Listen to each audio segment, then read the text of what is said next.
우리 3일 자격도 안 하지만. 그래서 이건 트라이란 말은 라틴 말인데 셋이란 말이고 뭐 트라이앵글 뭐 그런 거 있죠. 윤이란 말이 유니폼 그래가지고 하나다. 유니폼은 똑같은 한 종류의 옷이지 그래서 이건 트라이는 3이고 이건 1이고 그래서 3일입니다. 그래서 서양 사람들은 하나님을 그냥 하나님이라 부르지 않고 트라이윤가 그렇게 말해요. 3일 하나님입니다. 무슨 얘기냐면 아버지, 아들, 성령 이것을 이렇게 셋이지만 셋이 아니라 원래 한 분이다. 그래서 셋이지만 한 분이다. 그래서 이 중국 사람들은 여기다가 이렇게 가운데다가 이자를 집어넣어. 321 이렇게 보통 불러요. 이지만 이 바시라는 뜻인데 그래서 셋이지만 하나다. 이렇게 321 이렇게 이런 용어를 써요. 321이라고 해가지고 그래서 이제 어떤 형제가 이게 우리말은 셋이면 셋, 3과 1이 어떻게 하나 되냐. 우리 3일운동, 3일 때 3일이니까 3일 동안 감들이니까 어떻게 셋인 어떻게 셋과 일이 하나입니까? 같은 거니까 이건 도저히 이 땅에 속한 수학으로 이해할 수 없는 거죠. 하늘에서는 그런 겁니다. 그래서 우리가 어떤 사람이 그림을 그렸어. 우리는 숟가락 사용하지만 서양 사람들은 칼하고 막 그냥 참 그냥 무서워요. 칼과 창을 사용하니까 밥 먹을 때 이렇게 해가지고 이렇게 아시죠? 여기 하나인데 여기 셋이라는 겁니다. 네. 셋인데 결국 이게 하나다, 이게 포크다, 이게 하나다. 그래가지고 이제 먹는. 그래서 하나지만 여기는 하나인데 끝에 세 개야 이것이. 그래서 이게 세 개야 확 찍어서 먹기 좋잖아요. 그래서 그분은 아버지, 성부, 성자, 성령 이게 셋이지만 사실은 유일하신 하나님입니다. 그런 겁니다. 왜 그럼 이게 하나님은 이 말씀하셨는가 다음까지 나오기 때문에 그냥 드리고 그래서 우리는 하나님이라 말하지 않고 그냥 존재할 때 그때 하나님이지만 이분이 이렇게 무엇인가 움직일 때는 성부, 성자, 성령으로 움직이셔. 그래서 하나님이라고 합니다. 이것을 이렇게 명사로 썼습니다. 명사로 3일 하나님을 명사로 썼어. 그래서 이 번역하기를 3일 선이라고 번역했습니다. 3일 선이라고 번역했어요. 이 말은 누가 했냐면 이세기 교부란 말은 사도 요한이 주님 품 안에 가시고 이세기 가시고 나머지 12사도가 다 주님 품 안에 가시고 나머지에 남아서 교회가 그때 있었으니까 초대교회 있었으니까 초대교회라는 것은 100년 AD 100년까지를 보통 초대교회라 부르고 사도 요한이 주님 품 안에 갈 때까지 보통 초대교회라 부르는데 이 분들이 다 주님 품 안에 가시고 나머지 분들이 남아서 교회에 봉사했던 사람들을 교부, 교회 교자 아버지에서 교회 아버지들이다 하시면 이제 우리 church fathers라고 교부라고 불러요. 교부 중에 한 사람이 말씀을 추구하다가 터툴리안이라는 교부가 있었습니다. 터툴리안. 그 사람이 어떻게 이 성부, 성자, 성령을 그냥 이렇게 한마디로 말하면 좋겠는데 어떻게 단어가 없어. 그래서 그 사람이 트리니티라는 단어를 처음 쓰기 시작했어요. 이것이 바로 정통 진리로 받아들여진 겁니다. 지금까지. 그래서 우리 복종사호를 삼일성이라고 번역을 했습니다. 이 말은 성부, 성자, 성령께서 어떤 목적을 이루실 때입니다. 우리 속에 그분 자신을 분배하실 때는 그냥 냈다 받아가라 이렇게 한 게 아니라 어떤 단계와 과정이 필요하다. 그래서 우리 속에 전적으로 이런 무슨 신론, 삼위일체론 학설을 위한 게 아니고 조직신학을 위한 게 아니고 그분 자신을 우리 사람 안에 넣어주기 위해서는 어떤 단계와 과정이 필요하다. 다음 시간에 말씀드리겠지만 이 방 안에 지금 이렇게 절개가 들어오니까 얼마나 지금 아주 등이 몰렸습니까? 그냥 들어온 게 아니라 이 근원은 어딘가 모르겠지만 큰 발전소가 있겠죠. 발전소의 전기를 우리 이 방 안에 공급을 하려면 그냥 발전소기로 그냥 금방 그냥 가서 전기를 보낼 수가 없다고요. 그래서 큰 송전탑이 있고 그리고 그냥 그 압력을 이제 넣어서 이렇게 해서 이렇게 전압을 높여서 그다음에 계속 돌아서 하는 것처럼 발전소가 있고 전기축이 있고 그리고 전등을 통해서 빛이 나온다. 일단 과정이 있다는 거죠. 그런 것처럼 하나님도 그분 자신을 사랑 넣어주기 위해서는 어떤 과정이 필요한데 그 과정이 바로 아버지 하나님, 아들 하나님, 성부, 성자, 성령을 통해서 우리 속에 분배가 된다. 그래서 주님은 이렇게 삼위일체를 삼일 하나님이 되었다. 그래서 어떤 삼위일체가 익숙하니까 삼위일체 위자 채자 빼버리고 그냥 삼일 이렇게 이해하시기 바랍니다. 그래서 분배되는 과정 그렇게 이해하시면 될 겁니다. 또 별로 안 좋은 예시만 어쨌든 각각 앞에 나오겠지만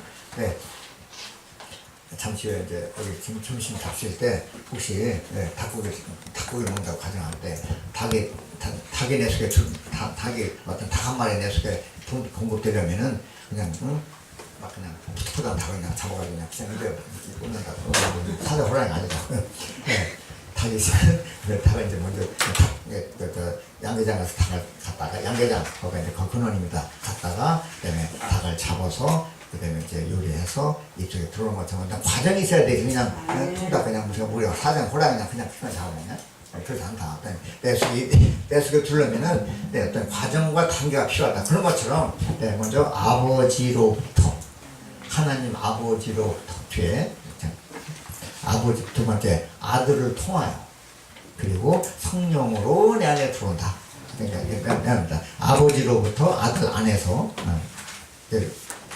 전치사가 중요해요. 아버지로부터 from 그다음에 아들 안에서 in 다음에 세 번째 성령을 통하여 through 그래서 아버지로부터 근원 그다음에 아들 안에서 과정 그리고 마지막 전달 성령을 통하여 하나님이 우리 속에 분배되고 넣어지고 공급된다는 거다.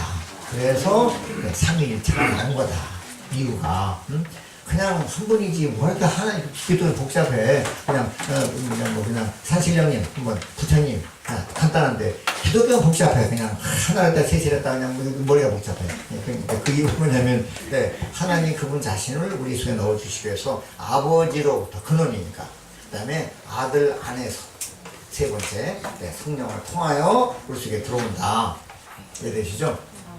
그래서 이것을 가장 대표하는 구절이 고린도 후서 13장 마지막 구절이에요. 고린도 후서 13장 마지막 구절. 마지막 구절이 개혁 성경, 한국 성경은 다 13절입니다.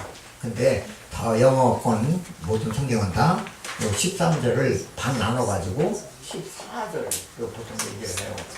13장 14절. 개혁이나 개정이나 한국은 전부 다 13절을 끝났는데 끝에 구절을 반 나눠가지고 14절을 이렇게 보통 얘기를 해요. 해봉이 14절인데 어쨌든 이렇게 말했던 간에 간단히 내용을 읽었습니다. 주 예수 그리스도의 은혜와 많이 들어보셨죠? 항상 이렇게 집회 끝나고 좀 하는 말입니다. 주 예수 그리스도의 은혜와 두 번째 하나님의 사랑과 세 번째 성령의 교통하심이 여러분 모두에게 있을지어다 하는 겁니다. 그게 아주 유명한 뭐 축복기도라고 그러죠. 베네딕신가 하는데 그 내용은 뭐냐면 주 예수 그리스도 왜 그는 은혜가 아버지가 먼저 나와야 되는데 은혜가 먼저 나왔나? 고린도 전후서는 은혜를 강조하는 책이기 때문에 은혜가 앞에 나와서 원래는 아버지의 사랑 그리고 주 예수 그리스도의 은혜 성령의 교통 이게 세 가지가 전달되는 수단입니다. 먼저 아버지의 사랑. 아버지는 하나님이 세상을 이처럼 사랑하셔서 타락된 인류였지만 이처럼 사랑해서 우리 속에 자신을 주시려고 하는데 어떻게 주셨냐? 독생자를 주셨다. 독생자란 말은 외아들, 아들이란 말은 아버지의 생명을 가진 인간 사람. 그래서 아들 줬다는 말은 자기 생명을 줬다는 뜻입니다. 우리 사람도 양자 옛날 양자 제비 있을 때 내 아들을 하나 우리 아들이 많아. 근데 형은 아들이 없어. 보통 이제 아들 준다는 것은 내 생명을 주는 겁니다. 그런 것처럼 하나님께서 독생을 줬다는 것은 그분 자신을 우리에게 줬다는 거다. 그래서 아버지로부터 아들 안에서 그래서 먼저 사랑. 이 사랑이 이제 아들로 표현이 됐어요. 사랑은 보이지 않는 거지만 은혜는 표현이 돼. 사랑했습니다. 사랑하셔가지고 제가 이 아주 스마트폰 중고 100만 원짜리 드리겠습니다. 은혜 사랑은 안 보이지만 은혜는 보여. 이렇게 보입니다. 하나는 안 보이지만 우리에게 오신 독생자는 보인다고요. 그래서 이런 은혜가 표현될 때 우리는 사랑이 표현될 때 은혜라 그러고 빛 하나님의 빛이다. 빛이 안 보이지만 빛이 표현될 때 우리는 진리라고 해요. 진리는 빛의 표현, 은혜는 사랑의 표현.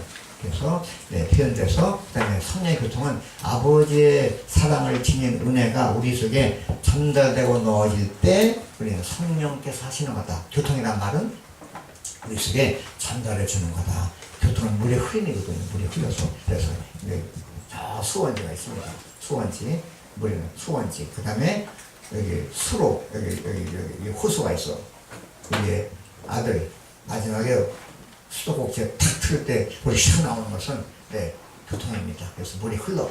교통은 물이 흘러듯이거든요. 그래가지고 그래서 우리 저희 삼위 하나님 성부 성자 성령을 통해서 우리 속에 전달이 되는 거다. 나머지는 여기서 아버지 안에서 그다음에 아버지로부터 아들 안에서 성령 통해. 나머지 이야기는 제가 조금 두 번째 말씀드리고 이런 이야기를 좀 길게 설명하는데 쉽게 말해서 아버지는 아들 안에 오셨고 그러시죠? 아들은 성령으로 내 안에 들어오신다. 그겁니다. 아버지는 아들 안에 오셨고 우리 예수 그리스도는 하나님께서 우리에게 방문하신 거죠. 그래서 아버지는 아들 안에서 오셨고 완전히 주님 오셔가지고 나는 아버지 안에 아버지가 내 안에 계시다. 항상 그랬어요. 그런 것처럼 아버지는 아들 안에 오셨고 성령은 아들은 성령으로서 그분은 부활하신 후에 생명을 주신 영이 되셨습니다.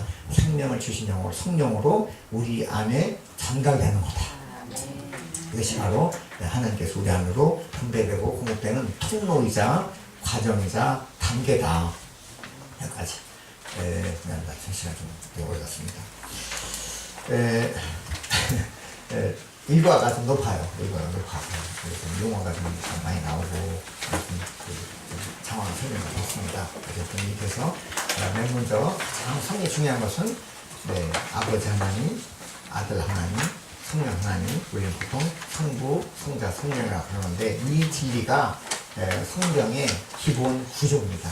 기본 불교, 기본 구조.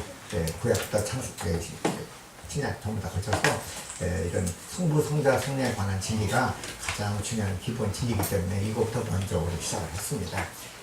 모든 진리는 다 여기에 다 이걸 좀 여기에 관련되는 것이고 이것을 처음부터 이걸 잘 이해 못하시면 길을 잃고 헤매게 됩니다. 먼저 이렇게 해서 하나님의 동의는 우리 안에 넣어지는 것인데 반드시 단계를 거쳐서 들어오시는 거다. 여기까지 일과에 대한 내용입니다. 앞으로 이제 어떻게 들어와서 우리 속에 어떤 일이 벌어지고 나중에 우리 어떤 결과가 오고 이 모든 것은 다 나머지 상들에서 발전되고 설명될 겁니다. 우리 하나님께서 주시면 됩니다. 15분 정도 시타임 갖고 시작하겠습니다.